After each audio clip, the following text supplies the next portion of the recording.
Speaking of time being a flat circle,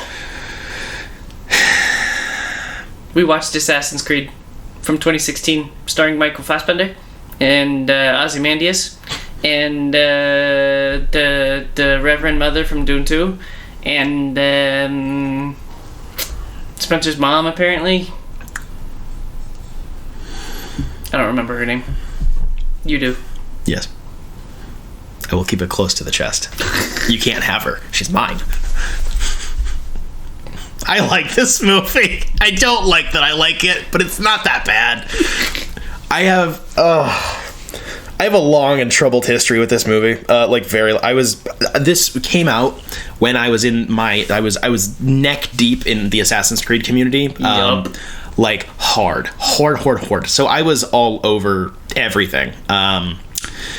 And there's a lot of lore nitpicking I can do, but most of that I don't really care about anymore. A lot of it I feel like is not necessary retcons, but some of it is decent enough. Like, I don't know. Like, yeah, the Animus being a big fucking arm so you can run on fake walls is incredibly stupid, but also it gives you like it's a way to visually present what's going on inside it from looking from the outside. So like, I get the logic. It just does.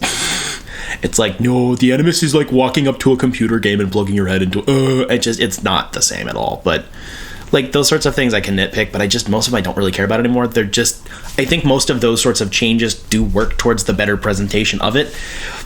My biggest complaint for sure is the filters. The visual filters on the movie are just really, really rough and overdone. Like, yeah. I tried watching this a couple of years ago, and it was just so ugly that I turned it off. And apparently I turned it off like right before the best part of the movie, but still, a lot of it just looks bad. Yeah, that's deep fried. That's part of my biggest complaint is this was tortured in the editing room. Yes. Like, the color grading is, there's some sequences that I do think are graded pretty well, but the directing and like cinematography team from this movie are really talented. They made one of my favorite Macbeth adaptation, which is jaw-droppingly gorgeous and like wicked, historically accurate, and blah blah blah blah blah. Wicked cool, great movie. You should watch it. You might be bored. You do have to read the poetry off the screen, but like, also starring the two leads of this movie. You know, what a coincidence. So like, there are sequences where you can see either like on location shooting or the costuming or whatever, and it's like a lot of sometimes the color grading does work, but so much of it is just overpowered with like, and then in the modern day we went on Instagram and we put a blue filter on it, and it's like, well, that looks like shit. Like, you could do, I like Zack Snyder movies. Clearly I don't have a problem with weird color grading, but it just looks sloppy and really lazy. And then in general, like, just editing wise, it's a fucking mess. The structure is all weird, and then the sequences are all interspliced with each other in a way I don't think it was a smart idea. They tried to they tried to speed it up, but that actually makes it slower by intercutting the two different times together, because it just pulls you out of the action and it reduces a lot of the tension. Whereas, versus like, if my asshole was clenched to the seat, I don't care how long the movie is, I'm on edge. Like watching Dune, I don't give a shit. It's almost 3 hours, like whatever.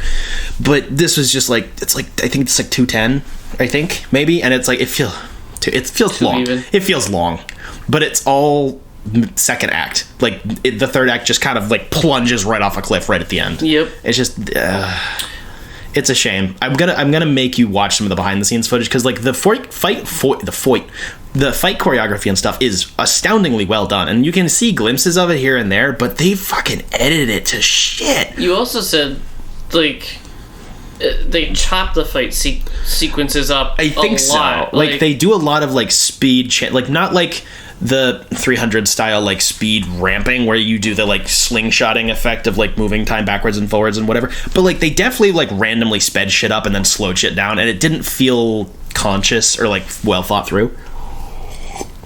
Definitely a lot of like, we removed 4 frames here so it looks faster, and it's like, well, that just makes it fucking unintelligible. Like, it's disappointing because a lot of the stunts look really cool, and the cast is pretty talented across the board. A lot of them are definitely here for a paycheck, but like, I still respect it. I don't know. I think Michael Fassbender is a good idea for a lead. I also like that it's an original character in the modern day and in the past for the game, instead of trying to make an adaptation of any of the games. It's just like, it exists in the world, fuck you, which means it's contradictory to some of the lore, but I don't know. Aren't half the games.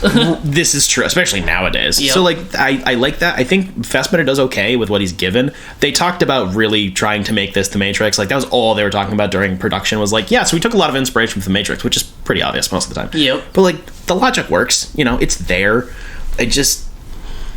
it doesn't feel soulless. That's my one... I think my one big defense is it doesn't feel soulless. It does feel like it got, like, put in a blender. Yeah. It felt like the people who made it cared, mostly, and then something happened. It definitely has the something went wrong feel to it. For sure. It's not like this, you know, half the dialogue is kind of rough. It's not like it's some, like, oh, this script was perfect from day one. It's just, like, it's fine enough. A lot of the outfits are really good. Oh, my gosh. I nut so much.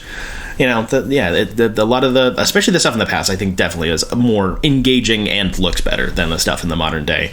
You were saying too, like, if you were told fix this movie, it's kind of tough to pinpoint like this led to these billion different bigger problems. So it's like there's some things I could kind of pinpoint and like.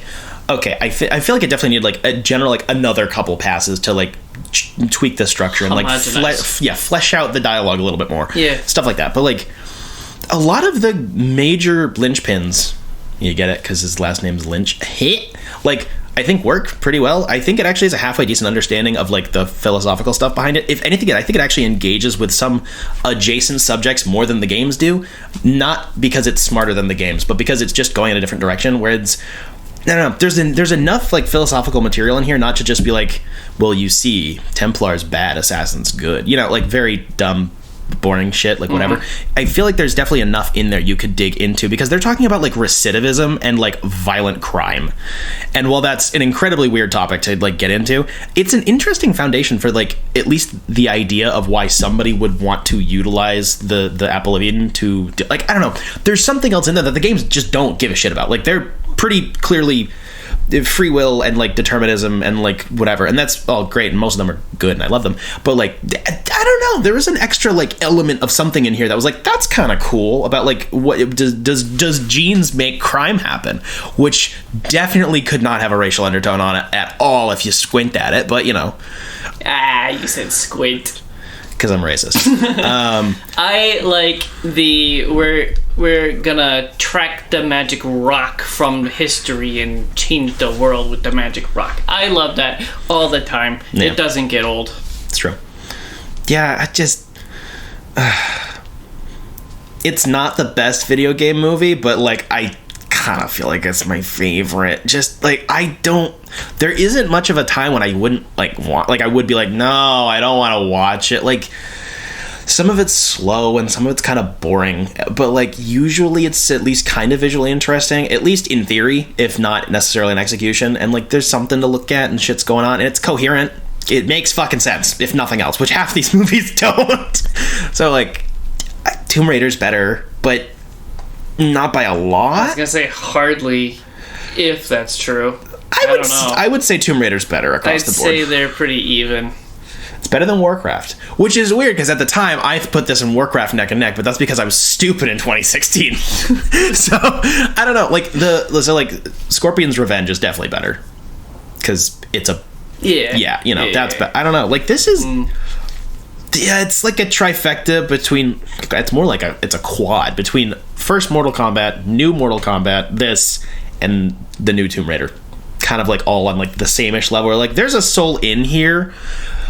Definitely not necessarily the most talented people, necessarily, and it probably got fucked with a lot. But like it's not like a complete cash grab. 3 stars is usually how I say. Or rate a movie that it's like, wow, movie is movie. And I gave it 3 stars, but it's the top of my 3 stars. Really? Yes. That's better than I was expecting, to be honest. Weird. I thought I was just gonna have to sit here and be like, no, it's not dog shit, I swear. No, it's like you were saying, there's definitely heart and care in here, but it's just buried under a lot of what the heck went wrong. Yeah, that's the... Yeah. Mm-hmm.